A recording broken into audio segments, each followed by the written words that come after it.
the whole carnival that is street racing. It's just a culture in itself. So it's just a vibe. They'll be hanging out the back of the truck with double bags of money. We here. We here. I'm actually the first dunk in the world to be fiberglass. Anybody know how much you weigh? I don't even know how much I weigh. We got a little fucking G-body. You got a G-body? Yeah, a little Grand National. You say you want to run for a little bit of...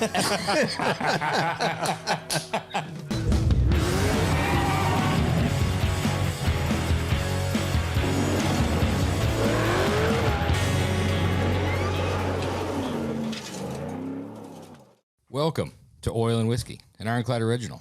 Today's guest is Sage Thomas, also known as the Donkmaster, owner of In and Out Customs Auto Shop and Racing Team. You can keep up with Sage on Instagram at @1Donkmaster, In and Out Customs, or his website, inandoutcustoms.com. This isn't the Donk daddy. This isn't the Donk dude. The Donk guy. This isn't the Donk guy. This isn't the Donk aficionado. That'd be you. This is the Donkmaster. Oh. Special guest. Owner of In and Out Customs, Auto Shop, and Racing Team, but I'm sure everyone just knows him as the Donkmaster, fastest donk around, YouTube channel extraordinaire. It's going to be a fun one. What do we refer to him as? Mr. Donkmaster? I think it's Mr. Mr. Master. Yes.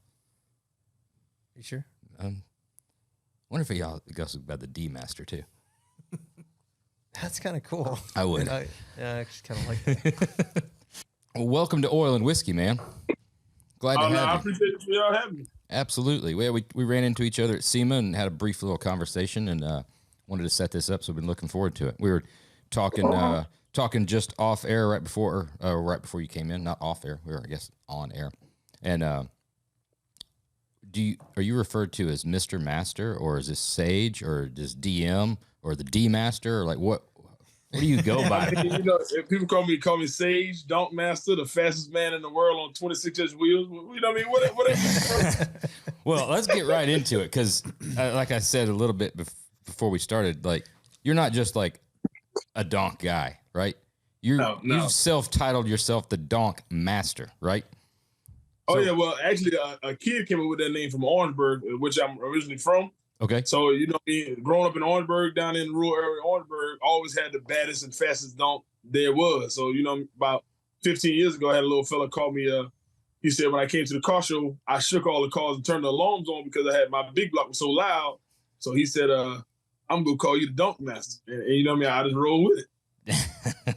Well, stuck. Being the master of something, is quite a feat. I mean, I know Phil's also known in circles about being the C10 god, right? So that's all right. I thought we were going Miata Master. No. This is I want to before we go into it, I want to give you a little bit of backstory just so you kind of know where everybody's at. So Phil and Jeremy brothers, born and raised in the Midwest.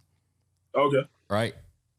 I'm from the South. Right. I grew up in Atlanta in the 90s, early 2000s, and then Birmingham as well. Right. I listen to country music. I don't listen to any hip hop or rap.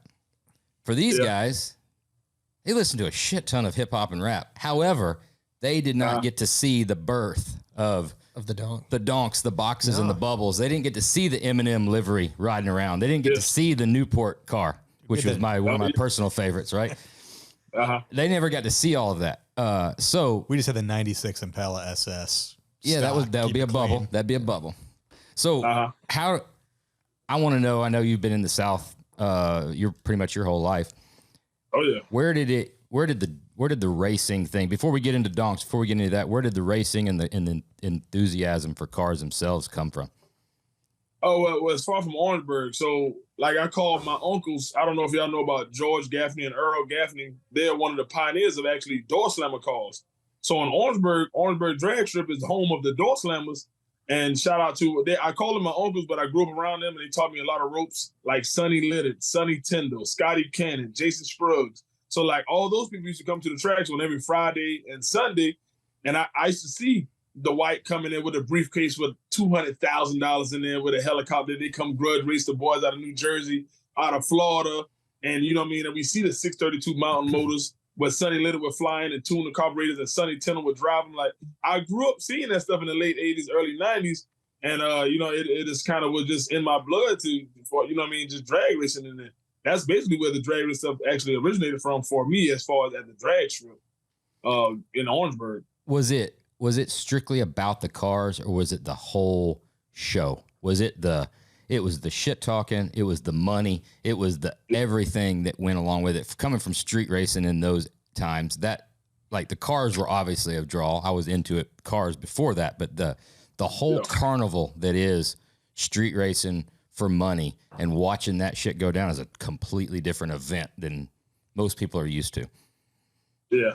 Yeah, that's basically what it's coming from is the whole, it's just a culture in itself. So it's just a vibe. When you go to the racetrack, you smell the cooking on the grill, you see everybody, with their jury on, they come with their cars and their fancy trailers. And like you said, they start talking trash as soon as they hit the gate. Like for me, coming in the racetrack with an 18-wheeler full of cars and hanging off the 18-wheeler, I learned that because they'll be hanging out the back of the truck with duffel bags of money. We here. Like, you know what I'm saying? Like they calling the racetrack out. So in that time for me, being a young kid growing up and seeing that, I always wanted to be that guy. I'm gonna be that guy. I'm gonna call out the entire racetrack, and I dare somebody to try me, and we gonna make it happen. How much of it at that point and still to this day is showmanship and intimidation just as much as the horsepower? Oh, I mean, I do it every day. I mean, you know what I'm saying? My main thing was what they always told me: if you go say something, you better do it, and if you go talk that trash, you better back it up. Because you can't, if you go talk that trash, you better at least back it up, and that's what that's instilled in me. It's like boxing. I mean, you can only talk so much trash. You better knock somebody out. At some point. Somebody's trying to knock you out. You can get your ass kicked or something. You know that. Coming from that background and that life and living that every single weekend, you'd obviously, there's showmanship about it. There's the talking shit. There's intimidation. You've got to be able to back it up, but you also don't want anybody to know what you really got. It's a whole game. Is it weird going to car shows or SEMA or places like that where everything's static and on display and all the hoods are up and like, here's a list of my specs and this is exactly to the horsepower how much I made to the tires and stuff like that? Because that's a different world. Like, y'all don't talk about that shit in your world. Nah. So basically, like what we did with that was just build more cars. So like. We got show cars, then we got race cars, and then we got grudge race cars. So it's just the involvement of doing different things different ways, but still showcasing our talents and stuff on what we do here at the shop. But it's just like we got to have different cars because we never, you can look in the car and see a small block, or you might can see a turbo, or it's an LS or a big block, but they don't know what's inside it, what kind of cylinder head, stuff like that. So we basically just started building different cars with different classes. And some of the cars we'll tell everything down to the T. And some of them we keep a little secret. I'm intrigued by the grudge car, right? So I get the show car deal, right? It's for cruising. But when you're taking something like that with that diameter of wheel and you don't have a lot of tire there, what are you doing? What are you doing to a car? Like what are you doing to be competitive to make that thing? You think he can tell you? Well, just give me like a brief overview. All right. I don't want you don't have to give me the secret sauce, but yeah. Now, I mean, you know what I'm saying? I got a little gap sauce right here that I definitely can give you. But you know what I'm saying? I just want to shout out to all my partners and sponsors like QA1. They're real instrumental in getting these cars to hook up and go with the different shock vibing and trying stuff. FTI transmissions, man, Greg and Paul and everybody over there at FTI, like just the converters, the making the camshaft match with the converter and the gearing in the car is real instrumental on actually getting them to go down track on rubber band tires. And I mean, just the computer systems, you know what I'm saying? Like right now, we're using the Holly Dominator stuff, and that I'm talking about that stuff is working. So we can control our torque curves and all that. And I mean, really the tuners. I got a couple real good tuners with JP who tunes real good, and Frankie out of Las Vegas.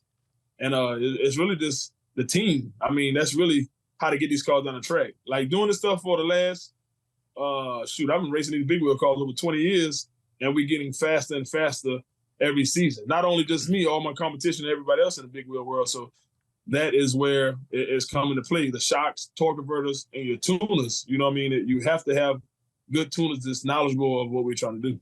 Are most guys going more turbo setup so you can control the boost and when it comes on and get it off the line and then spool it up? Yeah, I mean, yeah, and that's what we do. And I'm working real close with Precision Turbo to do stuff with our wheels and our turbos and stuff like that to get the spool time and to get turbo lag out. But you can do it with the superchargers and the nitrous and stuff too. So the tuners is coming into play. Not only the driver, like I'm a driver, so I've been driving race cars 25 years, but the tuner is where it is at now with these cars going over 2,000 horsepower. Well, take us back to, because I think nowadays, I mean, it's 2024. Yeah, 2024. Just changed. Yeah, you got you got to keep up with it, you know. So that's how you know I'm old.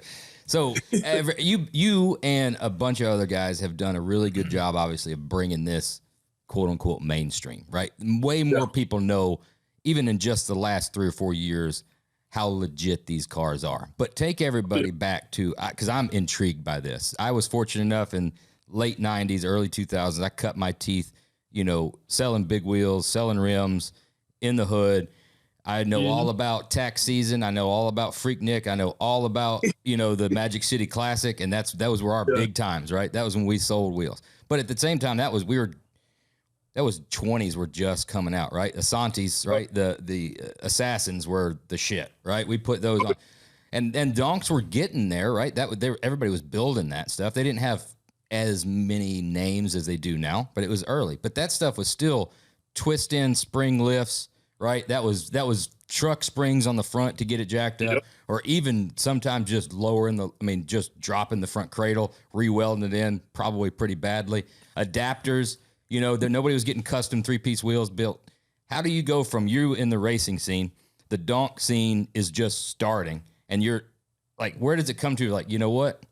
2,000 fucking horsepower on 26s, that's a good idea. Let's meld these things. I'm into drag racing. It's not a good idea. No. Nothing any of us do is a good idea. I want to know the progression of where it starts getting to where it is now. These are purpose-built cars. These aren't just jacked up fucking cars.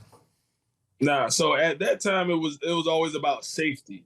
So back then, you know, people would go to the rim shop, they'll put spaces on the vehicles, then they go out there, then the wheel fall off, then they on the ground, then the car sideways. They might get air shocks. The air shock the airliner bust because it done touched the muffler in the back, all this kind of stuff. So to me, I always wanted to go fast because I seen my uncles and everybody going fast, like I said earlier. So my main thing was about safety. So that's why we came up with the NDRA, which is the National Donk Racing Association, and that points towards safety. So we worked with FTI, Moser Engineering, and we came up with an axle package, an actual hardened stud to put into the wheels. So, as far as a big wheel car, a 26 with a tire on it weighs about 100 pounds. So if you get that rotational mass going, if it ain't bolted on right, it's going somewhere that you're not. So, the car and the wheel will go 2 different places. So my main thing was about safety at that point. But I knew about race cars. I knew about coilovers. I knew about 9-inch rear ends. When everybody was jacking theirs up on a stock 7.5-inch rear end, I was putting a 9-inch rear end in and welding brackets on it to make it work. So at that time, that's some of the stuff that I did do, Well, I mean, I remember, the Z06 car obviously is probably, that was your claim to fame, right? That was the one that put you on the map. That was one that was like... This one here, 24 karat gold on my necklace right here. I got that. That's me there. So obviously the safety thing comes, but then like, I don't know how to phrase this. Like you said, the quality, right, is going up because of the safety, right? So you don't want, we all know, I'm not speaking out of turn, you know how bad these cars were in the late 90s, right? Oh, yeah. Early 2000s. It was, some stuff was good, but a lot of stuff was bad because it was no aftermarket. So now, like my partner's Q1, they have a big wheel kit to where you can just click one click and you get the entire kit of stuff to fit right on your car. 20 years ago, I called Jakes, hey, I got a 1971 Impala. I need a set of coilover shocks.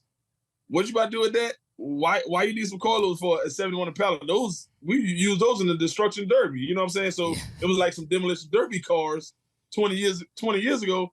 Now these cars are selling for $200,000, $400,000 right now. But it wasn't an aftermarket. It just came up with the know-how. And that's how I kind of backed up the Donkmaster name, because I actually knew how to put these cars together and they actually stay together with 100 pounds on each corner, you know what I'm saying, running 150 miles in a quarter mile. So it basically came from my know-how, and then I started telling my people and my peers how to actually do them a little bit safer, where they would actually stay together. It's wild because you've seen the progression of the quality. You know, we've done a shit ton of chassis for it, you know, and which is wild. And you get guys that are, you know, full chassis cars. I mean, badass paint and body, high-end interiors. And I mean, they're building them like we build cars, like it, to build it to that level, especially when you see in a short progression. We look back in hot rods and muscle cars and stuff like that. Cars were pretty bad 20 years ago, right? Because of the aftermarket progressing and what we can do now that we can do. But it's still, I think, progressed way faster in the donk world than it has in our world in the last 20 years as far as quality level. Well, that market's young, right? It's like they're moving. Soaring. The rest of the stuff's been around a while, and I think maybe it peaked, right? They still got a long runway. But even for us, I mean, man, we were doing 3-4 years ago, we were doing a ton of chassis. I mean, I started getting, like, it's been a little slow on them, but I started getting pretty damn well versed with, like, I could tell you exactly, you know, how you got to sit like a 72 Caprice convertible versus a coupe with 26s, and where the top of that wheelhouse is and where that front tire is going to clip. And we got wide A-arms, narrow A-arms. We shift the wheelbase. So there's a lot. I mean, it's a totally different ballgame. It is. But frame rail step down instead of stepping up. It's a new challenge. Dude, it's funky. Like, so building chassis, what we do them, and it's like, it's so freaky when you sit back and look at one, because the front suspension and the whole front rail pitches forward, so you can get all your caster in it. So you're looking at this frame, and it looks totally opposite, right, of what it ordinarily would be. But yeah, we're rocking and rolling on them. What's the hang up now? Like you said, it's always been about the aftermarket progressing. Is it tires? Is the tires the hang up right now? As far as for cars that's going faster, yes. Right now we have one company, was actually one fella that actually making a 24-inch slick. His name is Black Flag Enterprise, and he actually makes a 24 slick for the 24-inch cars that we run in the class. But the 26s, we don't have a tire as of right now. We're trying to put that together with a couple different companies that we're working closely with. And we should be testing some stuff here real soon. So we should be able to change the game again and make these cars go a lot more faster. How much faster is a 24-inch car with a slick than a 26-inch car on a radial? I mean, depending on if you got a heavyweight Donk and then you have a heavyweight G body, it's maybe a second or faster in between those two cars. That's just tire only? Yeah, and that's tire and weight. So, you know, like a heavyweight Donk can weigh 4,200 pounds. A heavyweight G body can weigh 3,500 pounds, 3,400 pounds. So, you know, the weight is there, but you can have the same combination in both cars, but you can go faster just because of weight. But the tire, you can hit it harder because it's an actual slick. What's the reason everybody's just not racing on 24s? And is it just because of the challenge of trying to make a car on 20? Yeah, it's just because of the challenge, and plus the Donks, you know what I mean, the 71 through 76 Impala, everybody, the 26s is what we run on those cars in that class. So they want to run 26s there, then that way the G bodies and all the other cars run 24s. Someone's got to cheat a little bit and do like the fake white wall, like Evad's done. Oh yeah. So you're running a 22, but the sidewall, the wheel looks like a 28. Goes into a 28. It's 20-inch bead lock. Little trim ring goes on there or something. We check though. We got a tape measure at every race. What's going into that? What's the most creative that you've seen somebody? And obviously you're not going to call yourself out, right? Because I'm sure you're probably the most creative. What's the most creative you've seen somebody to skirt the rules? I mean, as far as the motor combinations, like now a lot of people are building tube chassis cars. So it's basically going to, if you go back, like the 10.5-inch tire cars, where they be like stock front end, or stock location, all that kind of stuff on the suspension. They're basically starting to do that in the big wheel cars. So they would take a Donk, cut the front end off and tube the front end, tube the K member, and it still be stock frame rails, but it still has a tube front end, tube back end. But the side frame rail, you would have 12 inches or 18 inches of stock frame rail in the car. Like stuff like that, where they're doing, you know, the normal stuff, gutting the doors, taking the glass out, putting Lexan in it. That's about the stuff as far as that. But as far as I went was my whole car is fiberglass, except for the quarter panels right now. So I'm actually the first Donk in the world to be fiberglass. Like my front end, my fenders, my hood, my doors, my trunk lid, my bumpers, all that stuff is fiberglass. Anybody know how much you weigh? I don't even know how much I weigh. All fiberglass. Damn. Yeah, I was wondering where the progression, where it goes. I mean, when does it get to carbon fiber bodies and nitro motors? When did it become Pro Mods? Yeah. Pro Mod Donks? Yeah. Yeah. I mean, it might be something floating around here in the next couple of months. We don't know. We just got to stay tuned. You know what I'm saying? The people who do fiberglass, they know how to do carbon fiber. And the people who weld chrome moly, they definitely weld titanium too. So we definitely going to find out real soon. Man, I'd like to see that. Yeah. How'd you hook up with Casey Wagner? I know you've done a lot of stuff with Wagner Motors and stuff. And go ahead. They're great people. We met them through a partnership with Whipple. So we did the stuff with Whipple, but like I got a shop here where I'm actually in my shop now. So we build a lot of cars. We build about 30 to 40 cars a year for the public. So we use a lot of Wagner products on the supercharged applications and some high RPM stuff. We use a lot of Wagner stuff there. So he's a real cool dude. And whenever I call, he answers the phone and we make it happen. But yeah, we've been using his stuff. So shoot, let me see, 2015, 16, maybe something like that. He's a super nice guy and obviously extremely knowledgeable. Cool. I don't know if I wouldn't go that far. He's not exactly super fucking cool. He's going to whoop your ass. I dare you to say that to his face. He's gotten smaller. He's gotten smaller. I ain't worried about that. Casey just dropped off a 3.8 Whipple RHS block LS7 for me today. Oh, yeah. So he knows how to do those supercharged motors, man. He's the best in the business there. Oh, no. We did a 68 C10 truck. It's all patina on the outside. It has a 6.2 with mass heads, Wagner pulley system, and a 3-liter Whipple. So it makes about 750 horsepower to the tire on 85. So it does what it has to do. Sweet. You can start calling us for some chassis, man. We can do them chassis. I got customers that want all different kinds of stuff. I mean, we can put something together for sure. We definitely can put some stuff together. You say you got a shop and you're building cars for the public. Obviously, they're coming to you for your notoriety, right? And everybody's wanting a little something secret. Are you building street cars? Are you building race cars, or a combination of both? We do all different kind of cars. So we actually build a lot of street cars. We do build race cars, grudge cars.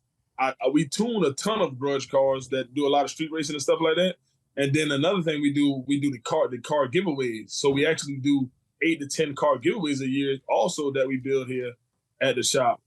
We have I got 5 employees down here, so we push them out. We can do an LS swap with suspension, drivetrain, wiring, AC, everything in about 3 weeks. So 3.5 weeks, we have a car in here not running and pull up the lift, running and driving. Damn, we got to send some stuff down. Yeah. That's what I was thinking. You got any extra capacity, man? I got a bunch of projects for you. Yeah, we just set up an appointment and just had the cash, because the main thing about it is the time. So just like everybody else, the parts take a lot of time, but we stock a lot of stuff that we normally use. And we work with a lot of our companies for so long, so a lot of our partners, we have the parts and we get them in the car and out. I mean, we do it all the time. So what do you do? What do you do when a guy comes in? He wants to build a badass car, right? He wants to build. He wants to build a race car, right? You race, right? You race. Yeah.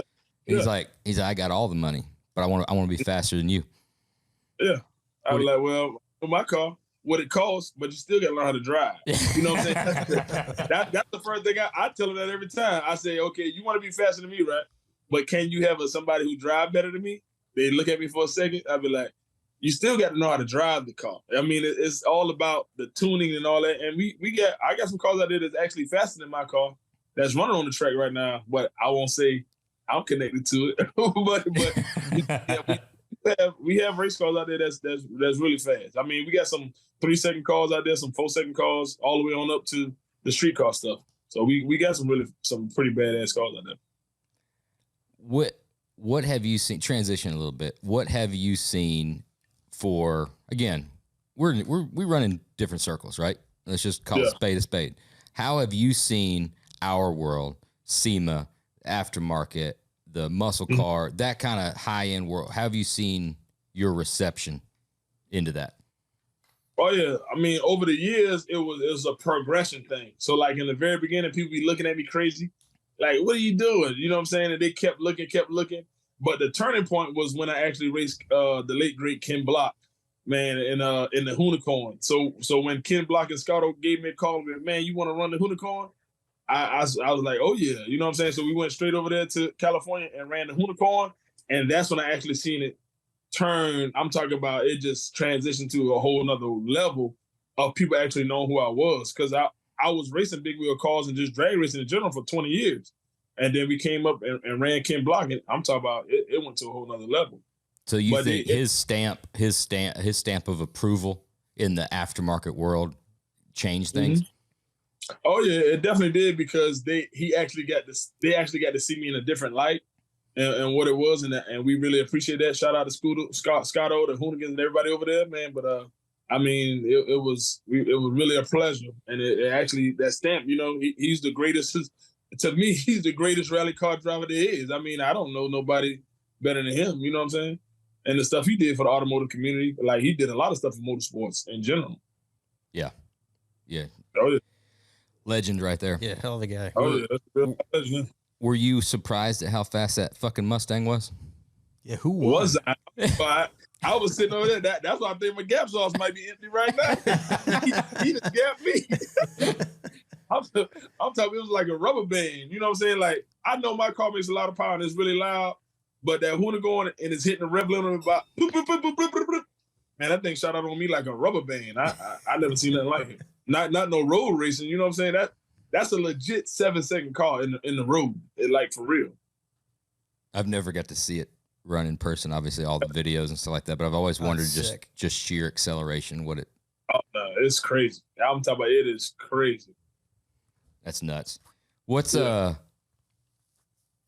the street racing world, right? The grudge racing, right? Racing for money. All these tracks. I remember Reynolds, Georgia, was the place we used to go all the time for off the books racing, shit like that. Some fun. Back then it was, you know, Mike Moran and Fox Body Mustangs, and you had some fast ass shit back then. Oh yeah. What's the sketchiest place you've been at where it started getting dicey for some grudge racing? As far as the track service or the people?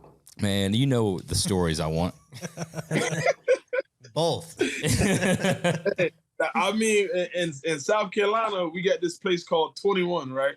It's a road, it's Highway 21. It's down in the country town of Smokes, Ruffin, Walterboro. I don't know if y'all ever heard of those places before, but Smokes, Ruffin, Walterboro. I'm talking about those roads, right? It's pitch black, pine trees for miles. I'm talking about ditches on both sides of the road, and it's a baseball field where there's somebody coming in with a generator and the big lights, like on a construction site. So everybody that gather over there will put all the money together and go racing. But the sketchiest one ever was when my homeboys put all the money together. I think we probably raced for maybe 20, 30 grand or something like that. And while I'm in the car on the trans brake, about to take off, somebody starts shooting. I said, oh, I'm in the car. We raced for 20, 30 grand. I got to get the money. You know what I'm saying? I'm in the street. Trans brake off. I'm in the Mustang, in the Fox Body. All I was thinking about was, man, did somebody get shot out here? You know what I'm saying? Like, did somebody really get shot out here? But, I mean, I was ready for the money, so I couldn't stop, back up. All the money would have been gone. You know what I'm saying? So I don't know if they did it or not, but we came through. I gapped them, of course. So that was easy. But did you stop at the top? Huh? Or did you stop at the top end, or you just keep going? Oh, you got to get the fucking money. These guys are going to get the money. Yeah. My partner would get the money. So me and my homeboy, we already our trailer is down the street. So once the car down the street, you know what I'm saying? I'm going straight to the trailer. That's how we always did it. Every time we street race, we go straight to the trailer. If the police did not park the trailer down the road, I got enough radiator to make it there, and that's where I'm going.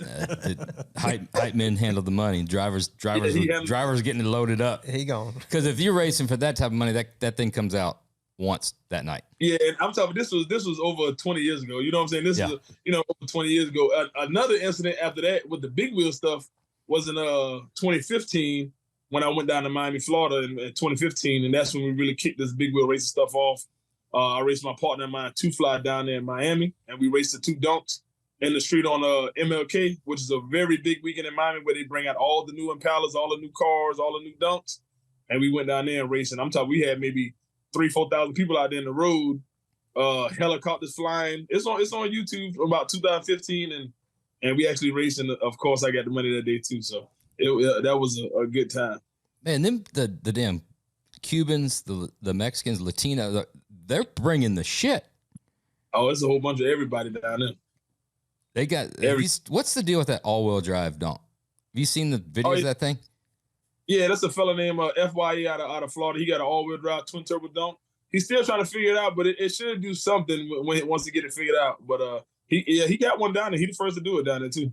This thing's nuts, fucking nuts. Oh yeah, I gotta see that. Oh, yeah. It's a lot easier to package than the shit that we're trying to build. Yeah, you just like Hang lift it higher, put bigger. I mean, you got all the room. You're taking the biggest car and raising it. Like y'all don't ever have to worry about fucking hood clearance issues ever. Oh no! Unless you start putting one of those 481X of them Newlands in there, that'll be something a little different. Yeah, still you got all the room in the world under that thing. Back to the Fox body. What was your setup then? That was a 10.5-inch tire car, right? Yeah, I had a 10.5-inch tire car, small block, 2-stage nitrous. 340. Always ran LS motors. 347. No, LS motor. I always had a Chevrolet and everything. Yeah, I mean, I ran the Fox body for the weight, but the motor was always Chevrolet. It had to be that.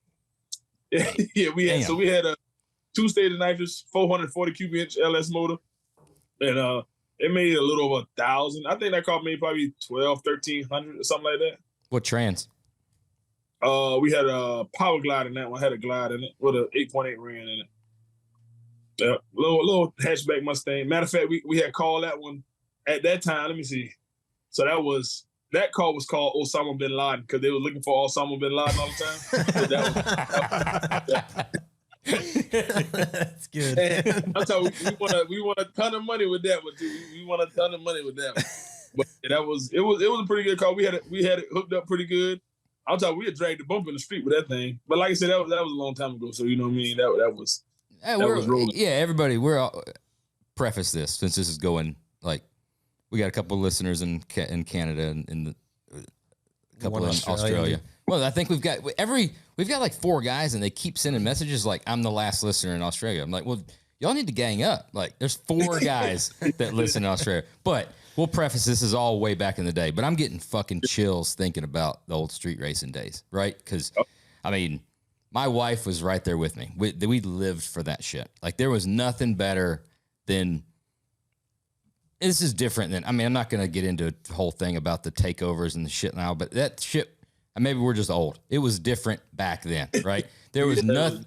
There was none of that. You'd have a little bit of drama and stuff like that, but it was always about money and stuff. But everybody was there to fucking race. And when you knew that car was coming out, right, and that was the grudge match, right, and the trailer was parked down, especially on big power Fox body cars and the sketchiness of what was the power they were putting down. This was obviously early 2000s and stuff. And man, it was fucking fun. Oh yeah. We didn't get any of that here. Fuck, it was fun. It's like fucking Uncle Rico. Yeah, I know. Go back. You ever wish it could go back? I do wish I could go back. We were lucky to catch a Fox body out on like Lake Cook, out on some 4-lane road that you'd line up next to, but we didn't have that out here. A little bit streets of Woodfield. Yeah, maybe. At that point, we were too busy, like just working, never got out to play. Yeah. That was I mean, we were servicing shit too. So I mean, we'd open up the shop late. We were changing out all the drag radials. We were filling nitrous bottles. We were doing that kind of shit up until about 11 o'clock because midnight's when everything kind of kicked off. We were downtown. Everybody was racing downtown in Birmingham. So we were kind of the spot. So. You sound like you're like a super fan. Did you ever race anything? What were you driving?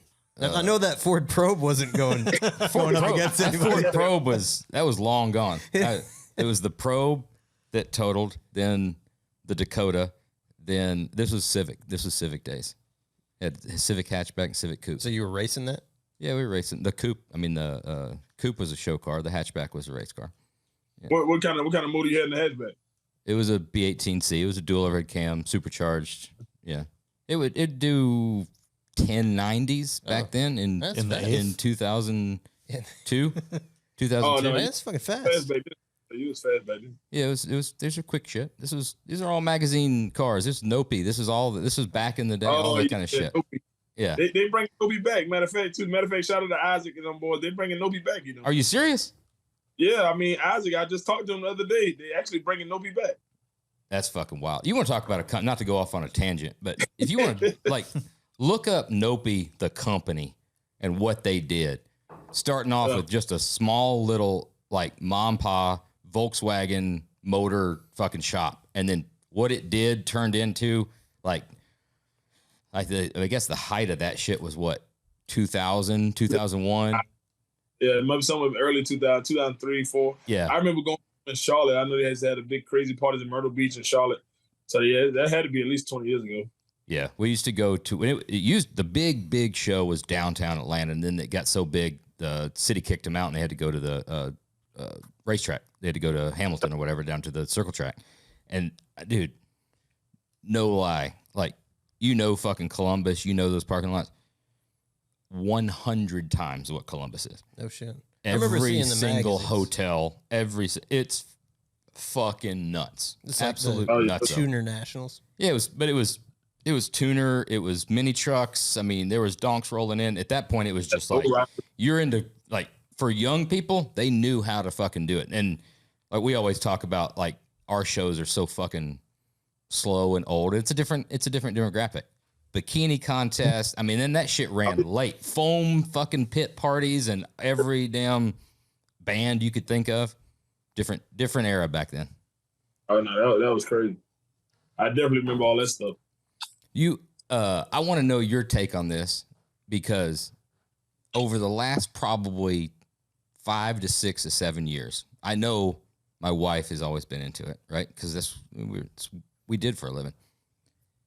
Do you find that more white women or more white men are into donks? Because every white woman I ever come across talk about, oh, I'd love to have a donk. They always want a fucking donk. I mean, everybody is. I mean, the owner of FTI and Silver Sport Transmissions, he's drive the NHRA car, Paul Lee. I'm talking Paul Lee wants a donk so bad right now. I'm talking he got Lamborghinis and top fuel funny car, but in Gator Nationals last year, I pulled his race car to the line with a donk last year. Oh man, he got a ride in it while they actually store his funny car behind the donk. Oh yeah, that he sold on it. He got to have a donk. I mean, everybody wants them right now, especially if the top go down. Oh, they go crazy. How's that make you feel at the end of the day? I mean, I love it. I just love to see all my supporters smile, man. I mean, as far as making somebody else happy, because you got to realize a lot of people would never get to build these kind of cars, and we blessed to have 20 or 30 of them. Like I'm sitting in the shop right now. I got Pro Charge one in here. You know what I mean? Turbo ones over there, twin turbo ones over there. I mean, I love it. I just love that the culture is growing and everybody get to see it and it's well respected. And that's what I like about it. What's the car to have to start with, anyways? 72. A 71 Chevrolet Impala is what everybody wants. The 71 Chevrolet Impala, that's the most rarest one of all the Impalas. They only made about 4,500 convertibles, and that's what everybody want. Then it's the 73 Caprice, and then it's the 75 Caprice as the most sought after donks there is. Cooper convertible. It got to be convertible. I mean, it got to be a convertible. You know what I mean? You can go 2-door, 4-door convertible, station wagon, but the donk, just the 71 through 76 Caprice and Impala, that's the only year of the donk right there. So they want the 71, 73, or the 75. That's what they're looking for. Why'd that body style just get to be the donk? Why is that the most desirable? Yeah, so the term actually originated in Miami, Florida. So it came about in Miami, Florida, and they call it a donk because when you got in that car, you got cleaned up and it was painted up nice. You act a donkey. Act like an ass. That's what you do. You know what I'm saying? You get clean, you have a good time, you have fun, you go downtown. You know what I'm saying? And you have a good time, and that's where it actually originated from. So just that term for that car, that's just what it is. 71 through 76 Caprice Impala, that's a donk. That's it. Why did the boxes and the bubbles not ever do what the donks did? Because just too new? What I think it is, I think because it's the body lines. Because, you know what I'm saying, all those Chevrolets was taxi cabs or police cars because there was, you know what I mean, at that time, that's just that body style. But I think the Donk took off because it's a lot older than than the bubble or the boxes. But I mean, they just don't make cars like that no more. So like the metal on the Donk is way thicker than a box Chevy. Even from a 76 to a 77, they're made entirely different. So, well, I just think it's how the car is made. They're also what we grew up with that was a little more attainable, right? It wasn't a Cadillac. Yeah. It was what our grandma or grandfather actually had or might have had, and what we thought was like. That's why it's so popular in Miami, because all the grandparents moved down there and all the cars all the Donks down there. Probably. Probably on it. I'm 100%. Oh no, and plus they was cheaper. So you can imagine. So like right now, those Donks are selling for $300,000, $400,000, $200,000 completed cars. Like if you get an all original one, they sell them some on Meekum. I don't see them go for $40,000, $50,000 for an unrestored, just a regular one. But 10 years ago, I could have go down the street and get one out of somebody's yard for $2,500. You know what I'm saying? Like one that didn't have a motor in it, I can get it for $1,000. Right now, if you go look for a 71 with no motor in it in Minnesota with rotten frame, $10,000, $5,000. I'm talking about just the trim alone is a couple $1,000 because they don't make it. There's no aftermarket for it, and plus people want the original stuff anyway. So I mean the you know what I mean, with the internet and social media, the stuff we done, I mean it's going out of this world. No one's messing with the Buick Pontiac old stuff. Yeah, now the Buick Pontiac is not as popular as the Donk stuff. But we do it because they on the same frame. They have some interchangeable parts like the Pontiac Grandeville, the Delta 88, the Centurion. They all have the same convertible top, the window mold, and some of that stuff is the same, but it just didn't take off like with the Donk stuff there. It just ain't the pinnacle. It's entry level. It's not the 69 Camaro or the Chevelle. Oh, it ain't a top dog. What fuck. That threw me off. Sorry. I apologize. Why you? Why was it because you were one of the first to do it? Is it because you had a more drag racing background? Is it because you look at things differently? Why the fuck are you so special and are the Donkmaster? I mean, I just thank God. I mean, I don't know, God put me here to serve the purpose to educate the people on the big wheel racing and what's going on. But I mean, it takes a lot of work. You know what I'm saying? People at the time thought I was crazy because I was trying to put 28-inch wheels on the car and run 10 seconds. Like my first car that I actually got in the magazine with about 10 years ago, I wanted to run 10 seconds on 28-inch wheels. So we actually put a 572 big block in the car, did all the nitrous, you know what I'm saying, put everything together.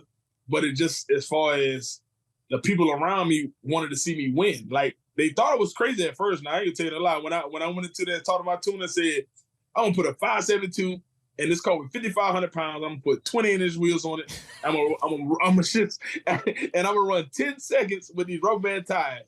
They just looked at me like, I don't think you about to do that shit. You know what I'm saying? So it was just a lot of work, a lot of down time. You know what I'm saying? After they seen me not giving up, they started helping it, and we started winning, and we started pushing it forward. And I mean, that's really just a lot of work in the team. You know what I mean? That's really what it was. You talk about the team. I met some of your team out there at SEMA and stuff, and man, I don't know them. In the brief time of talking to them, whatever, super impressed with the quality of the work that they're wanting to put out, right? I could instantly tell of like, oh shit, this is legit. Like what, and no offense, but I've heard you talk before about most of your team that's with you now is team that you've grown up with, right? That you've brought. Yeah. So talk about the dynamic of guys, because I know there has to be that story and you don't have to name anybody and stuff, but guys that you grew up with, that you've been doing this forever, that they didn't grow or build their skill set like the rest of the team, right? And y'all are friends and you grew up together and you want to bring them along, but has everybody just been growing the same way you've been growing and has been gotten as good as you have? I mean, as far as the foremost, yes, the core team, we have grown and kept elevating and doing what we're doing. But as far as a lot of people around, some of them fell off because they couldn't take the load or they just stopped believing. To me, I look at it as they just weak. I mean, everybody over here, we're not weak. You know what I'm saying? This is not for the weak. Y'all build cars. You know how I get you 11 o'clock in the morning and the nighttime, you done busted knuckles, you eat all day, you drinking, you living off pizza and beer. They don't, you know what I mean? They don't want to sleep on the floor every time. They want to stay in the Four Seasons every time, but that's not what it is. But you know what I mean? The team just had to be strong, and that's really what it was. Once they showed me too much signs of weakness, I don't want to mess with them or even talk to them no more, because that's not, you know what I mean? That's not how we were built and how we brought up. But I mean, everybody on my team is well accomplished. I mean, shoot, I got people on my team got Emmys, college degrees, professors. I mean, even the guy who makes all the videos, you know what I mean? He went to school is over content. I mean, graphic designer. So, you know what I mean? Everybody around us is on the top end, and we're doing real well. And like I say, I mean, you can't be weak when you're running with me. You know what I'm saying? That's just what it takes. That shows, obviously. He's built a couple fucking cars. He talks about the 11 o'clock at night. He's talking about living off pizza and beer. You can't fake that shit. Yeah, there's no successful car builder that's weak. Like it'll rip the heart out of your chest and stomp on it, trying to get one across the finish line. And every single one of them better have a strong fucking family too, because they all got to put up with the dumb shit that you're doing. You talk about the Emmy for content. Obviously, a whole large portion of your business, your brand, and your identity is social media, is YouTube content, is Instagram stuff. You've got you have probably had 10 fucking channels, and I was searching around today, whatever, Donkmaster and Donkmaster Racing, Donkmaster TV, and then Big Wheel Bikes. And I know, is that your wife that's running the Big Wheel Bike? Yeah, that's my wife, baby girl Florida. She has a bike on 34. We built a race car. She has a 2000 Camaro race car, turbocharged motor in it. I saw a video of her just putting it on the bumper for the first time. Oh yeah, we had to check her panties after that. You know what I'm saying? She slid on the bumper and came down. Once she came around, I'm talking about eyes big like this. I didn't know what was going on. But we got, you know what I'm saying? We got her straight. She loved it. So now she's racing a lot more. And you know what I mean? To me, she loved the bike stuff, but I'd rather see in the car more times than the bike. But you know what I mean? That's what she loved. That's how I met her. So we go keep her on both sides of it. So we just make sure she's safe on both sides, and that's what it is with her. Well, where I was going with that was, we talked about shit talking and the showmanship and keeping everything on wrap, like the bullshit about racing and how important that is. But way back 20 years ago, there wasn't no social media. So how has the social media game, not on your brand building, but on the grudge racing and the racing side of things, changed things? I mean, we still use social media to talk trash on there too. You know what I'm saying? Now we just got a bigger fan base to talk trash too. So instead of the crowd saying, "Oh," you got 20,000 people like, "Oh." The whole world sees it now. Yeah, so now, you know what I mean? Now when you start talking trash, that social media, boy, it's either they go either blow or go. And a lot of times when they racing me, they blow because they don't know, you know what I mean, pressure bust pipes, and they can't handle 20,000 people laughing at them. You know what I'm saying? I love it. I mean, if somebody laugh at me, I'm definitely gonna get you back. I can promise you that. Basically, every street race back in the day was the best scene from your favorite movie, 8 Mile, where basically a rap battle on the drag strip was all it was. And it was just about like what you brought, how slow it was, how fast mine is, what you look like, all that kind of stuff. How many guys talk a bunch of shit and then show up with garbage and can't back it up? A whole bunch of them. I mean, I don't want a lot more than we lose, but the 10 to that is we try to get them bet like how they talk. So that's that's the key, right? You know what I'm saying? Like me, I can look at somebody's car within 15 seconds. I can tell you how fast it is by looking at a couple different things on their vehicle. So if they talk, if they bet how they talk, and I know we got them covered, I'm gonna keep pouring gasoline on that fire, and then let them go to bet the bank, and we leaving out of there paid as hell. That's how we like to do it. What's a chump, if a guy's talking shit and he comes out there? What's a chump bet? If he comes out with, "I'm gonna race for $1,000," that's a chump bet? Yeah, it costs more than $1,000 to get here, brother. You got to come a little bit better than that. All right. That's the thing I tell them. It costs more than that. It costs more than that to load the fuel in the race car, the truck, the trailer. You know what I'm saying? If we coming, depending on how far we go, it costs more than $1,000 just for me to get here. But then at that point, they got a whole crowd watching, and they don't want to look cheap, right? Nope. So they're gonna come out. They're gonna come out of the pocket, and you already got them at that point. Oh yeah, and at that point, my next move will be I'm gonna pull out a loaf and throw it on their hood. Be like, what y'all get? That's whatever I drop in the hood. If y'all can match that, we can go. That's it. This match what we got right here. Let's get it rocking. That's it. What's the average race go for? What's considered like a good purse? I mean, a good purse is $5,000 aside. You know what I'm saying? If you got a couple people betting, but if you go up, $10,000, $20,000 aside. But we don't race for $100,000 aside. I mean, you know what I'm saying? You just got to know your opponent and who you racing. But a lot of times, on a lot of them grudge races, $10,000, $20,000 aside, $40,000 parts. Those is always good. So let me ask you a question. Casey Wagner's my boy, right? So let's say you're lined up, you got $100,000 on the line, and it shits a pulley right at the line. That fucking supercharger pulley just disappears. He fucking going to Wisconsin. Are you going to Wisconsin? I'm gonna call it right as soon as we lose all that money. Casey, I need some free kits or something because this ain't. I gotta. I'm talking about. Send me something to sell or do something. I got to bounce back. We can't just take not like that. Casey and his boys are too big to talk shit. Well, I was gonna say, what if Casey was way smaller? What would that conversation would go? Get that farm strength going for him. So tell us about the fucking 2024 city to city, state to state show tour. What the fuck is going on with this? I mean, we're going to a lot of different places. I mean, we're going to the first race we actually going to go to is Trigger Man in Orangeburg. Drag strip. Trigger Man is a big time grudge racer. Me and him the same age. So we came at the same time doing grudge racing. That's in Orangeburg.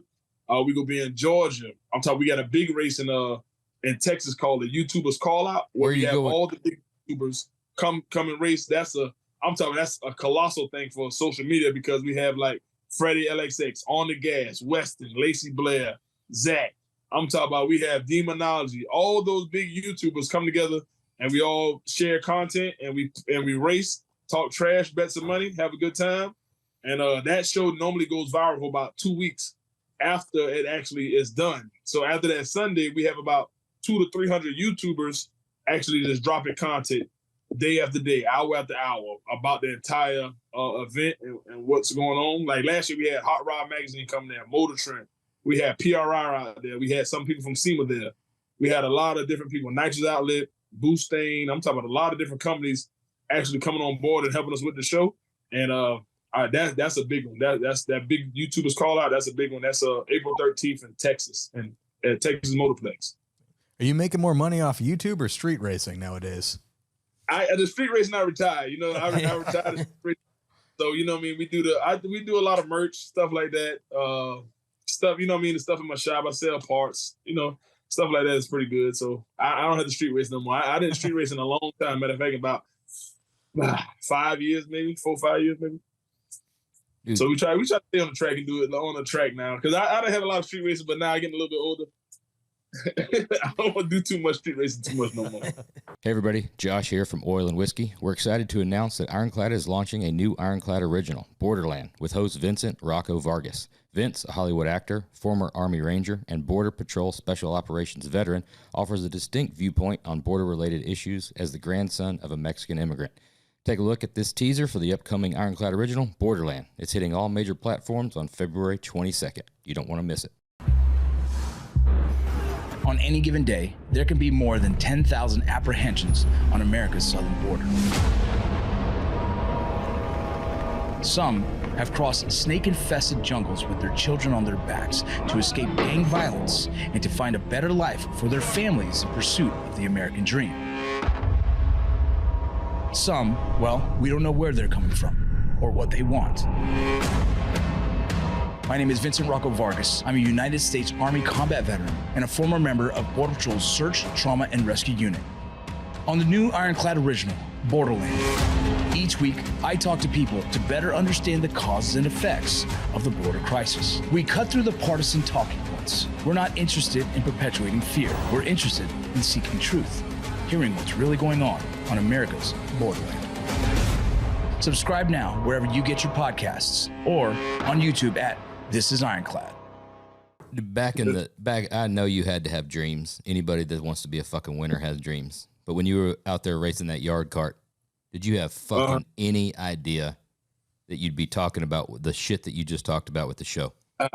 Never in a million years. You know what I'm saying? As I got older and start realizing, you know what I'm saying? I'm a father. I got 5 kids. So as I'm trying to teach them the stuff that I wasn't taught to do it a better way. You know what I'm saying? So it's just like, I mean, I would never thought about this in a million years. I can't tell you no lie. Like, I'd never seen any of this stuff coming. It just, once it started coming, I just kept progressing and trying to grow and to capture it while we lived in the moment, but we steadily wanted to capture it and stay in it for the long haul. So, I mean, that's really what it's about. It ain't no secret. You've talked about it. You've got it on your social media and stuff. You had to go away for a little bit, right? Oh yeah. You had a little slap on the hand, right? Yeah. Had to sit down for a couple months for about 6, 7. had to sit down, right? Yep. Are you a different person coming out of that business wise? I don't care nothing about rehabilitation. I don't care nothing about any of that kind of shit. I'm talking about the time to think away from the noise. What did you learn and what did you reconstruct during that time? I mean, in that time, I actually sat down and focused and grew. So, like, I actually got a channel myself, talk to my team on the phone every day. So I actually had to learn analytics with social media. I had to learn algorithms. I sat down and read a lot of books about business and growing and trials and tribulations. I mean, through that time, I mean, I learned a lot. I talked to God a lot, you know what I'm saying? And we kept moving forward with it. But the craziest thing about that whole situation is now I have my own strain in 27 cookie stores in California right now. Isn't that something, the way that works out? So I actually had to sit down for 7 months, but we actually got out. And the one you met at SEMA, my head of business, I'm talking about right now, after the TV show aired and they seen it all, I mean, shoot, I'm talking about within 8 or 9 months, we were sitting at a table with a farm in California. And oh man, I'm talking about we got some of the best stuff on the planet. But it's only in California though. You know what I'm saying? It's only in California. That don't matter, but let's just think about that for a second. That's the same, a little different scale, obviously, but the epitome of fucked up priorities. And that's like getting in trouble for being a class clown in high school and then getting out of detention and they ask if you want to do a comedy bit at the fucking talent show, right? Yeah. Like, hey, you're pretty good at making kids laugh. You want to come up here and do it for the thing? Fuck off. Like, how much you going to pay me? So I can make money in California doing the same shit I just fucking did 7 months for? Fuck you. And to be able to do it in California, too, that's something. Yeah. Dude, and that, you know, that's what it's about. It just becoming a smarter, savvy businessman. So it's just positioning what some people thought was negative, but it actually was very positive. So just like everything we do in business, I mean, it's growth in different places.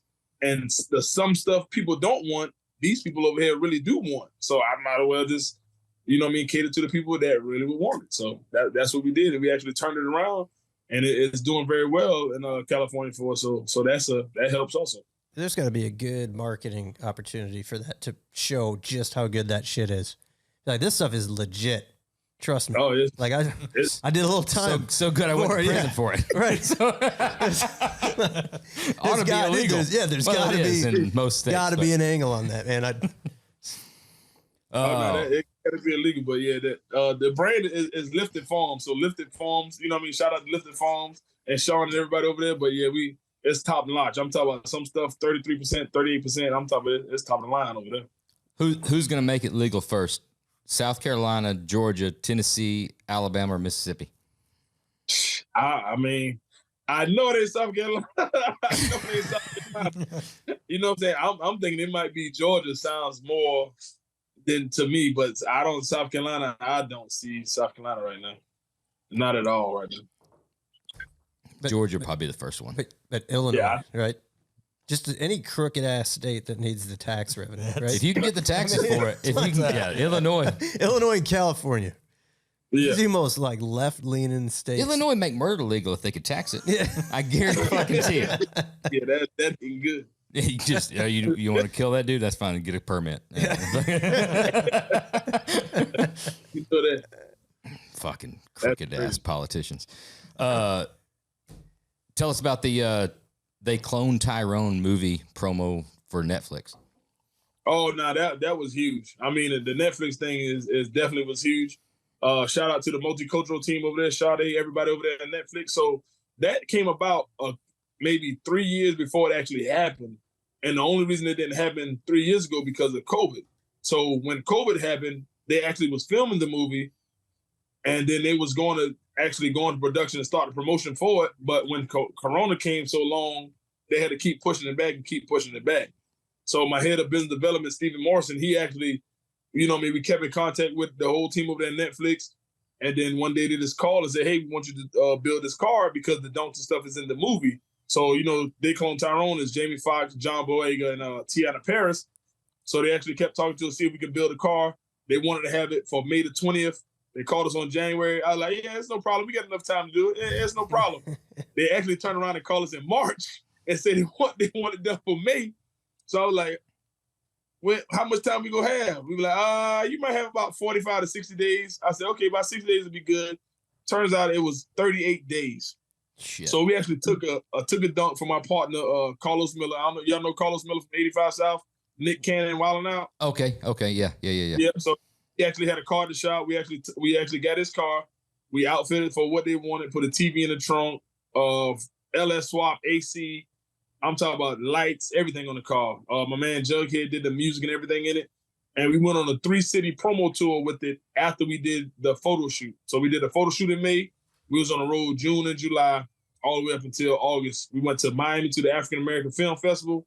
We went to Essence Fest. And then we actually did the red carpet premiere, which I actually drove the car with John Boyega and Tiana Paris sitting on the back, pull up to the red carpet playing some Marvin Gaye. They got out. The whole red carpet went crazy. They was like, we never seen nothing like it before. And it was a game changer, and it put us on a global market. So not only people known us in the United States, I have people in Switzerland, Australia, Netherlands. Like, I'm talking about, you got to use a little translator button on Instagram to talk to somebody. You know what I'm saying? So that Netflix thing was out of this world, and the team, we knocked it all out and got it done, and it was a good time. You got any of those fucking sheiks and Saudis wanting them donks yet? They like fucking cool shit. You always get those emails of, They definitely do. Now we have a real broad customer base. So we have some customers out of Canada, and then one of them actually lives in Egypt. So we actually just finished a Chevelle for somebody who lives in Egypt who actually does real estate development. So he actually is building real estate around the pyramids that he's going to take his Chevelle from Canada to Egypt and have it over there. So yeah, we on an international scale right now, and I'm talking about it's like I'm saying, this stuff I would never actually dreamed of in a million years, but it's actually happening. You know what I'm saying? And it's crazy. I mean, all I can do is say thank you, Lord. Canadians have like real fucking currency. I guess they got to come here and like trade some rocks for some real like U.S. money. Canada don't fucking count, man. Hockey pucks and donuts, I think. Yeah, Canada. That's not a. You don't hear a lot about Canada. No, we shouldn't consider it a country. It should just be a place. I don't know what they do up there. You're pissing off for 3 followers in Canada. No, fucking Devin Keith and me are fucking tight now. Just don't post no more pictures of your kid. Like, we're fucking good. They got Canada. I'm talking about Canada is big.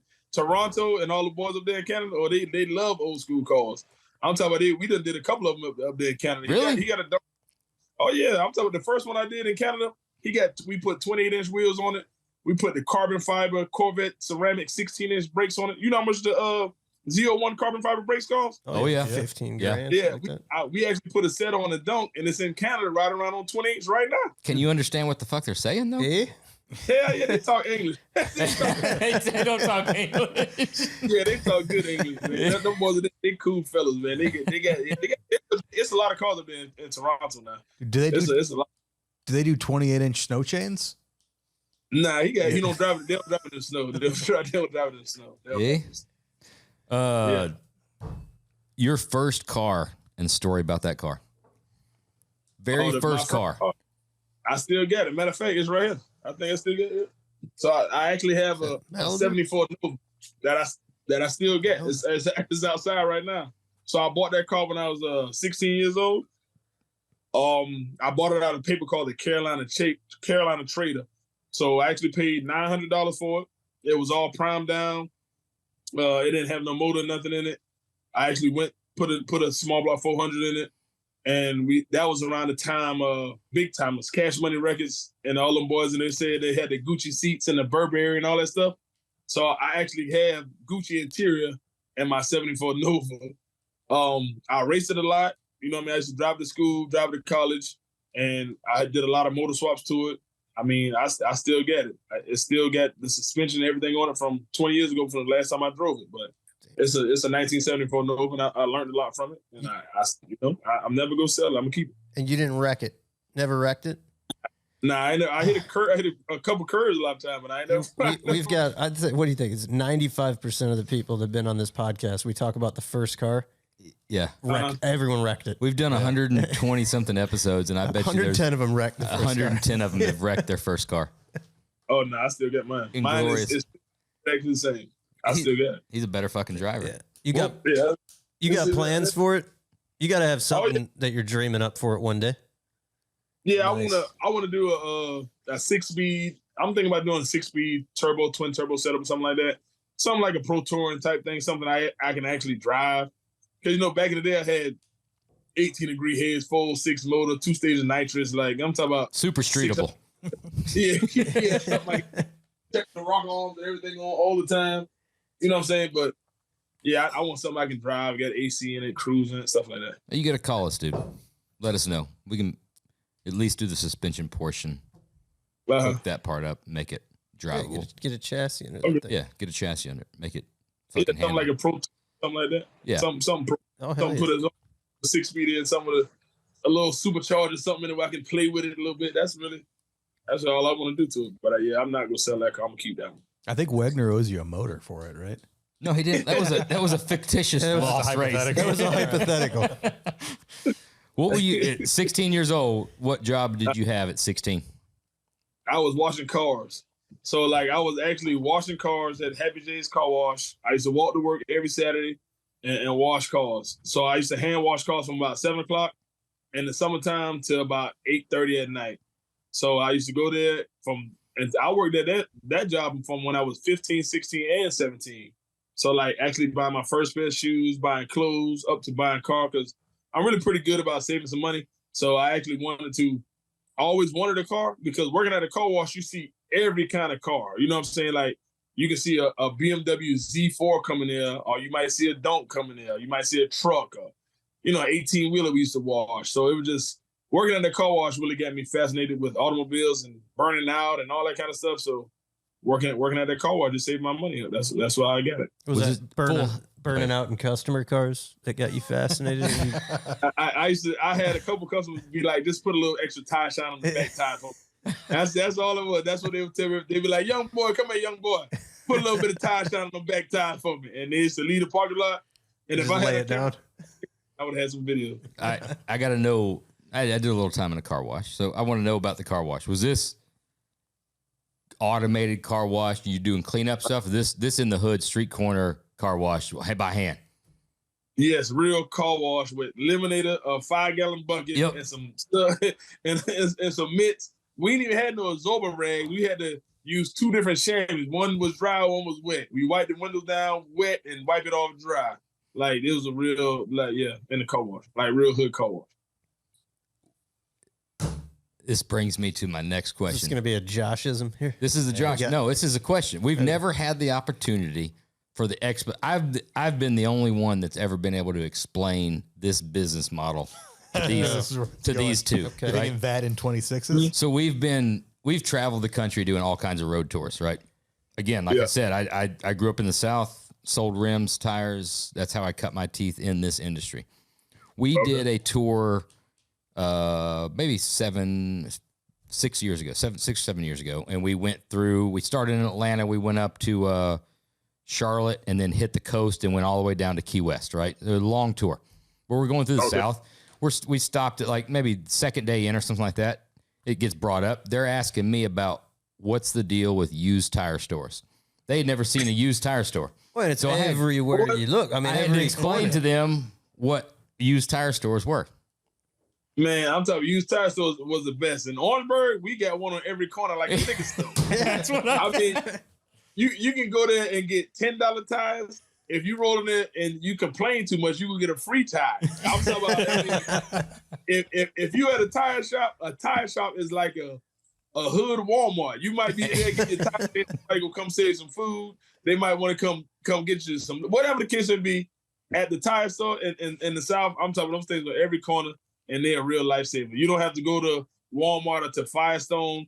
The tire store got any kind of tire there is. I'm talking from 18-wheelers to tractors to trailer tires. It's a staple of the neighborhood. It's a staple of the neighborhood. Yeah. And you don't even have to see the sign. You know it because it's generally like one of 4 colors, and it's always brightly colored. Yellow, blue. Yellow, blue, orange, or red, right? Yep. And he's not lying about that. They got a bunch of blue ones and a bunch of red ones in Orangeburg and in Charleston. But I'm telling you, you can go there. You might buy race parts, motors, because the tire store always was like a simple mechanic shop also. So if you get your tires changed, they could be like, hey, you need some brakes and some rotors. Then you send the person down to the AutoZone or O'Reilly's, get you some brakes and change the rotors while they change the tire. I mean, I learned a lot from going to them tire stores down, especially in Orangeburg. And they generally do it with like 4 tools. Am I not right? I mean, with vice grips, a tire eye, a fair fly. You're gonna need a hammer to get the old tire off, but it's definitely about 4 or 5 tools. And you can check front brake, the rotors, and the tire. I'm just glad we're bonding. Me and Sage are fucking bonding, man. Best car movie and why? The best car movie? I mean, I like Fast and the Furious, the first one. I mean, the first Fast and the Furious to me, I mean, I love that one. Because I actually had cars at that time when the movie was out.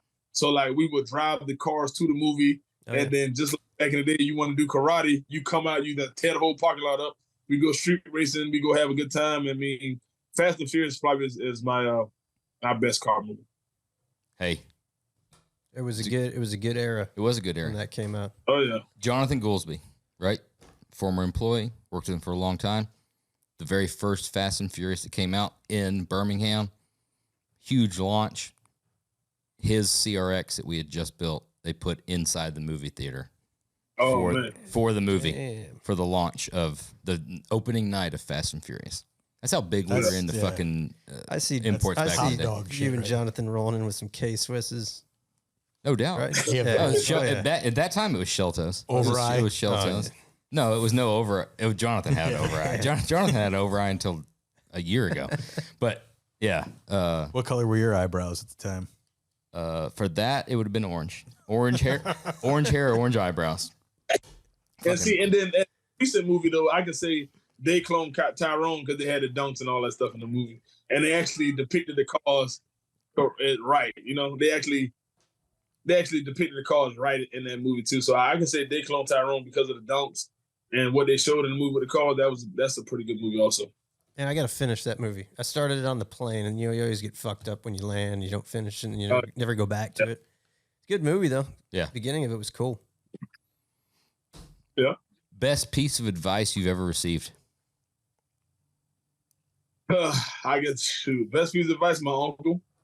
My uncle, he looked me straight in the face and just say, "Don't ever quit, because as soon as you do, somebody gonna take your place.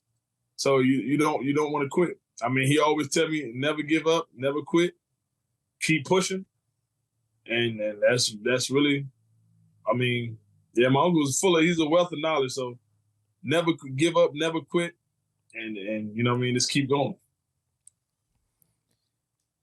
You want your kids to go in the automotive world, or you want to try something different? Shoot, I mean, they are. I mean, already one of them already in the automotive world. He loved race cars. He loved building cars. I mean, all of that. I mean, my daughter, she don't want to do that. She want to sing and dance and other stuff like that. But I mean, I just want them to learn a trade. So you know what I mean. As far as going to school and all that stuff is good, but they still need to learn a trade to where they can use their mind, use their hands. Something to where it won't never leave them. So, I mean, as far as them going into the automotive world, there's so many different places you can go in the automotive world as I see now. So it's not just about working on cars anymore. I mean, it has so much other things that you can do. And I mean, because another thing is working with STEM. So like working with the University of Michigan with STEM and teaching the young kids about science and technology through the big wheel racing.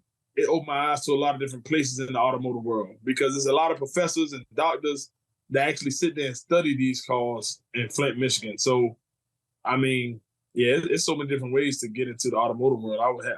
I just want my children to be successful and happy. I mean, that's about what I can do for them. That's a good answer. Real good. Oh, answer. Yeah.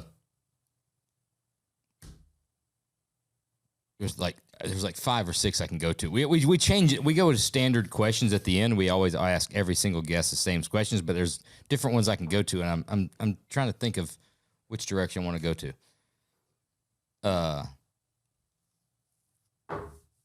If you could line up and race with anybody tomorrow, who would it be? Who would it be? John Force. Hey, I'm talking about I just actually got to talk to John Force at the NPMC, and he knew who I was. I'm talking about this. What? It blew me away. I'm talking when I met him at NPMC, I was like, man, I can take a picture with you. And his I think it was the fellow who does his like he was doing a magazine article or something. He looked at me. He said, I know you are. And then I just looked at him. I said, oh shit, John Force knows the That's cool. But I mean, it was. I would love to race John Force. I mean, I just want to race him so we can get to the top of the hill and talk some shit. Dude, that's all I want. He'd probably. That's it. I just want to get to the top of the hill and then hand me and John Force that microphone and let's see who can talk the best shit. That's for me. That's it for me. I mean, that's it right there. I think he'd hand you a 55-gallon drum of that Gap sauce that you got. That you got up there, man. Hey, if he can hand me a 55-gallon drum, I'm gonna hand him a whole bottle of air. I can guarantee you that. Dude, I mean, it ain't nobody listening by now. We're late into this thing. I mean, serious business though. Like when he said, "I know who you are," what the fuck that feel like? Man, I'm talking about that. It was like you know how if you seen That's So Raven and then you shake the hand and the eyes be like. I just was thinking about what the hell that's motherfucking John Force. You know what I'm saying? So I'm just like, oh man. I just kept my composure and be like, okay, you know what I'm saying? And then on the pictures on Facebook, he pointing right to the NDRA sign on it because he, you know what I'm saying? He's telling me that's so to me, that's big because that's you know what I'm saying, that's John Force. So I'm just like, I just seen the future, like everything going all the way around. You know what I'm saying? So everything was happening so fast in my mind, but I'm like, he would look at me square in the face, but I know exactly who you are. And I was like, oh shit. But I mean, that's cool. Do you ever we always relate everything to like major accomplishments in business and then car world, shows, awards, you know, meeting somebody and then coming back home to reality, right? And it's either at home or at the shop, right? Did you come home and be like, listen, I ain't taking the fucking trash out. You know John Force knew who the fuck I am? Me and John Force are basically best friends. You've been around this shit long enough. You know exactly what the fuck happened. He came back, and the fucking nobody else took the goddamn garbage he still out. had to take the trash out. Like, I own the fucking place, and I'm still taking the motherfucking garbage out. And I ought to tell my wife that she could look right me in the face. Boy, you better take this damn trash out. I don't give a fuck who John Force thinks you are. You're taking the trash out. Oh, it definitely. But you know, I'm still saved. I'm still the dead. I'm still, you know what I'm saying. But that was something big for me. I mean, that was, you know what I'm saying. Just to know who I am, that's crazy. I watched him race my whole life. You know what I'm saying. Like John Force still racing. He like 70-something years old. He's still doing what he do. Yeah. So that's crazy. Fucking nuts. Oh yeah. When you come up to Chicago, man, you gotta come see the shop. We're gonna give you a tour, show you Chicago. What part of Chicago y'all in? Cause we coming up there in July. I know I'll be up there in Wisconsin, Great Falls. How far y'all from Great Falls Racetrack? I don't know where Great Falls. We're 45 minutes from Chicago, and we're probably 40 or an hour from Milwaukee. Great Lakes Day. Great Lakes Day. Oh yeah, 30, 40 minutes. Yeah, we're close to that. Oh yeah, I definitely come do some YouTube shit, some shop tours or something. See what's going on. Let's do that. Do that. Yeah, we definitely can do that for sure. I don't know if we can call him out. Should we bring the Grand G-Body? National out? Fucking Phil got some big old balls. He's trying to call a fucking race tonight. I'm not going to drive He's trying to call a race tonight. I'm not ready to talk any shit yet. You're not? I don't think so. We got a little fucking G-Body. You got a G-Body? Yeah, a little Grand National. You say you want to run for a little bit of... Hey, however you want to do it now. I have something up there for y'all. I would definitely have something at the racetrack right there. Now we can start the shop to a little early. Get to the racetrack. Oh, Sage has been fucking awesome. Seriously, I think we got to do the pocket dump. Oh, just off of that. What's in your we do this with random guests. What's in your pockets right now? As we speak, what's in your fucking pockets? You got to do a pocket dump. I got a couple dollars in. I got a couple dollars in there. I mean, let me see what else I get. I ain't got too much crazy stuff now. I ain't too crazy. I got my truck key, my house key, my AirPods, and a couple peppermints. I mean, that's all I got. No pocket knife? Nope, I can't have no pocket knives. I be on the plane so much that every time they done took enough TSA of my pocket knife. Yeah, you'd be surprised. Here we go. Funny fucking story. Yeah. We fly, what would you say, 100 plus times, triple digits a year, right? Yeah. A lot. Yeah. This fucking guy, we go to fly last, 3 weeks ago? And his bag's fucking pulled because he's got a fucking 12-inch fucking pocket knife in his fucking carry-on. Dude, it's been in there. I put that fucker in there like 6 or 8 months ago. It's gone through security. I completely forgot it was in there. It's gone through security dozens of times. I mean, it's a 4 or 5 inch blade on it, and all of a sudden they found it. I didn't know it was in there. It's not like I was smuggling. This is what I use right here. I use the right hand or the left hand. I don't need no pocket knife. Got a right hand of iron and a left hand of steel. If my right hand don't get you, my left hand will. That's what they fucking. I call this one lightning and this one called thunder. Sage has been fucking awesome. Serious. Looking forward to July. We want to come up to Great Lakes and we need to have you down here at the shop and check it out. Oh yeah, for sure, man. Just let me know. You know what I'm saying? I appreciate it. You know what I mean? Everybody go to my social media stuff. It's at @1_Donkmaster. My Facebook is Donkmaster. My website is inandoutcustom.com. And check it out, man. I appreciate everything with y'all, man. And for having me on here, I'm telling you, it was a blast, man. Thanks, man. It was good hanging, dude. Cheers, Sage. Take care. Appreciate it, man. All right. Big thanks again to Sage, the Donkmaster. I think we figured out why he is the Donkmaster. Not the donk enthusiast, not the donk daddy, not the donk dude, not the donk associated guy. The master. He's the Donkmaster. It's whiskey review time. You don't get to review it. You've had less than an ounce. Hey, we're talking about pocket dump. I grabbed this thing today. Remember that fucker? Who was that dude? Red Horse Knife Works. Yeah. It's been a fun knife to play with. Yeah. Been sitting in the back of the collection. And I've been like, you getting that local guy. Yeah, you getting that rut of carrying the same thing all the time. Do you? Yeah, I got into it. Not quite on the level of you, where you've been carrying the same knife for 37 years.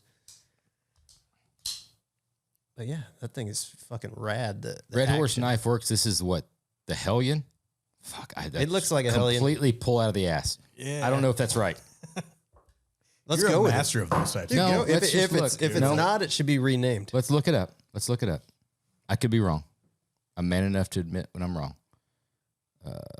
Just don't have to admit it much. I say you're also arrogant enough to go through this much effort to prove a point that you're right. No, I don't know if I am. I'm honest. Let's see. There will be no celebration if you're right. They will cut this out. The K is silent, but there's a K on it. Is it? Yeah. Knife. It's worse.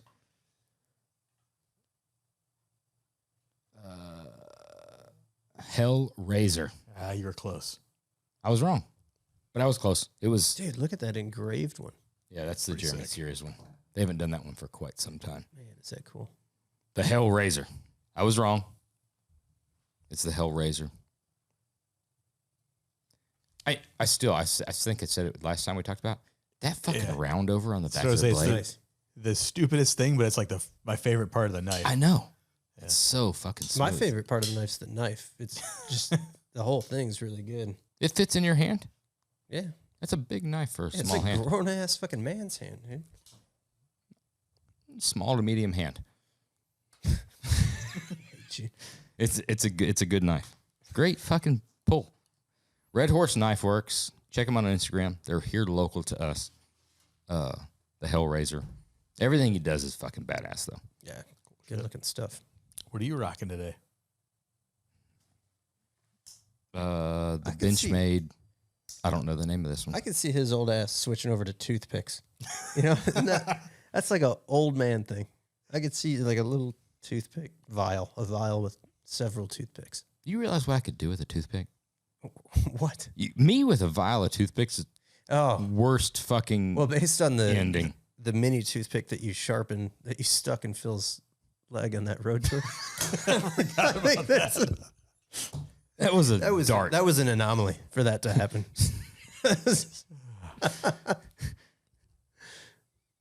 So tell everybody what happened? Yeah. So that's a good story. We're sitting there. It's a short story. We were on that devil's, what is that thing called? The little twisty Dragon's Tail. Dragon's Tail, right? Tail of the Dragon. And we were waiting. We were filming or something. Or that. I was All right. right. I keep looking over at Josh, and he's like whittling something in his hand. He's Because like, he's old, and that's yeah, what old people sitting do. off there, not talking to anybody. Me and Phil are talking, and he's just shaving something all by his lonesome. And I look over, and he's whittling like a little dart, and he's sitting there like fucking with it and looking at it, and just casually gives it like a little flick. Wait. Phil's wearing shorts. It sticks in the side of Phil's leg, and then he starts bleeding like profusely. A fucking dart, man. You got a dart in your leg. Wow. Dude. I don't think you could do that. You could try doing that Stop. 1,000 times, and you couldn't do it. I could again. do it this afternoon. I doubt it. Tomorrow. I could do it This was a tomorrow. good time. I couldn't do it tonight.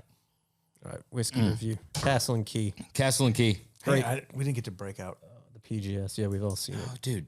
It's back. Oh my god, It's back. Look at that. Hey, if anybody wants to see what Phil's carrying tonight, look back at the previous 199 episodes, and it's the exact same thing. Or if somebody wants to please gift him a knife, Give Phil a knife. fucking Swiss Army knife. If there's a Miata knife, Ooh, that'd be money. Yeah, get him a knife. Send me the bill. I'll cover it. I just get don't. him- I'm not nice enough to go out and get one for him on my just Phil needs to stop carrying that knife. He's broken that knife, rebuilt that knife, own. Broken it and again. recarried that knife. Yeah, we're back at it. It's good to go now. Dude, there's so many knives. I know. Find something you like. Stick with it. Oh. Whiskey review. Castle and Key. Whiskey review time. This is where we review whiskey that we drank tonight on the episode Yep. by review. Whiskey review. Everybody's been eyeing that one up on the shelf. Great looking bottle. Yeah. Great looking logo. Good cap. Good little neck You thing. have it. I do. You've drank it. Yeah. I have it. Haven't drank it till tonight. I just And you have hiccups. Castle and Key weeded. 102 proof.